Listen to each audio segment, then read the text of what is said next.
महायुतीचे उमेदवार नरेश म्हस्के यांच्या प्रचारार्थ बाईक रॅली संपन्न।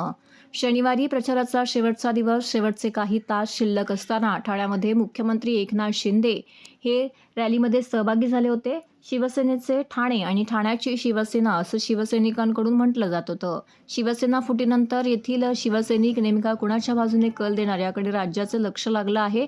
शनिवारी प्रचाराचे शेवटचे काही तास शिल्लक असताना ठाण्यामध्ये मुख्यमंत्री एकनाथ शिंदे हे ठाण्यामध्ये प्रचारार्थ आले होते।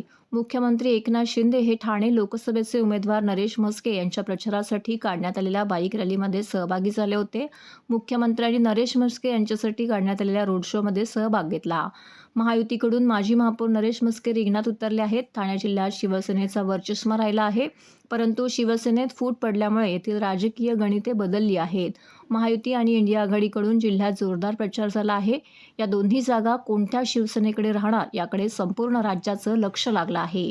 ठाणे आणि कल्याण लोकसभेच्या जागेवरून मुख्यमंत्री एकनाथ शिंदे यांची प्रतिष्ठा पणाला लागली आहे। प्रचार संपुष्टात येण्यास अवघे काही तास शिल्लक असताना मुख्यमंत्री एकनाथ शिंदे हे ठाणे लोकसभेचे महायुतीचे उमेदवार नरेश म्हस्के यांच्यासोबत बाईक रॅलीमध्ये सहभागी झाले होते। यावेळी सदर प्रचार रॅलीला चांगला प्रतिसाद मिळाला।